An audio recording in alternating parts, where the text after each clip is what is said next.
Let's prune this vine. This is another messy vine. As you can see, there are big wounds in the crown. There's not a lot of branching happening, and there's not a lot of dead wood being cleaned up. So there's a lot of things that are happening that we don't approve of. Anyway, let's prune it. As you can see, there's a spur position on the right hand side. We want to recognize that and locate it straight away. That's easy. And then on the left hand side, you've got a spur position in here, one shoot coming out of it, and the other shoot, which was at the back, has failed. So now we need to lock in our renewal spurs for this year. This side, this is essentially a big bull cane now, and it's got a lot of lateral shoots coming off it. So I'm going to remove the lateral shoots, just like that. I'm going to two bud it again. I've got one bud here pointing out to me, and the inside bud is pointing back to the fruiting wire. So it's a simple two bud, just like that. I'm removing this dried wood from the spur. Now that's our left hand side spur complete. The right hand side is a bit more tricky. As you can see, it's already quite high. It's not a great spur position, but you can see they did their best. This is one where the renewal spur bud has been hooked and it's been pulled back the other direction. So if I was trying to spur prune that again this year, I think I might really struggle, and I probably won't get the bud orientation that I'm after. So this is one where I'm actually going to do an inverse spur. And you try not to do these too often because you're crisscrossing your sap flow, but when you need to, sometimes it's just necessary. So I'm leaving that as our new renewal spur. I'm leaving bud 2 and 3 because I'm getting the orientation correct. Bud 1 was pushing upwards, so that was no good. So I'm going 2 and 3. It's already close to the wire, but it's the best we can do given the vine's kind of condition. Now, zooming back out, all I need to do now is lock in my fruiting canes, then remove all of the wood that I don't need and clean up the vine.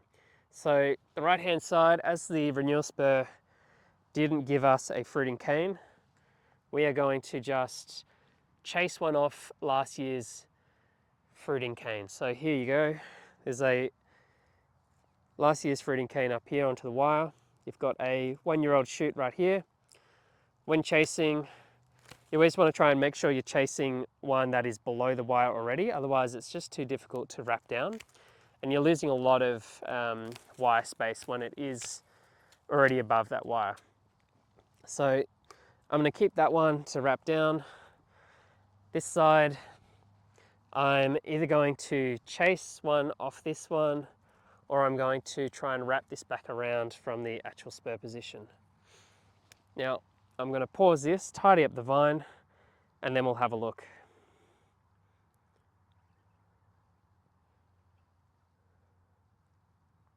All right, so here we go. We've got our branching starting to happen. Got our renewal spur here, bud orientation is good. We've chased a fruiting cane up to the wire on the left hand side, and I've removed a bit of dead wood in here and in here. That was there from the year or two ago. I've removed more dead wood from here. I've made a safe cut on what was some water shoots on the trunk there and there. On the right hand side, I've got my inverse spur position, which has now got a correct bud orientation. Top bud, bottom bud, this will get suppressed, as we know. I have done a safe cut to remove the other cane underneath because it wasn't in a good position for me to wrap down. And I have had to chase a fruiting cane from last year's fruiting cane.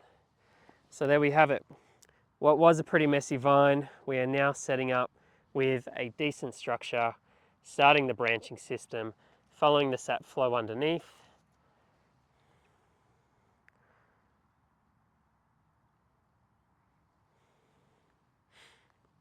So although it does look like a mess right now, over time that will fatten up, these branches will start forming. If we get a water shoot down here, I'll take that as a new spur position to lower this branch back down here and start from the bottom. Messy vines can be reborn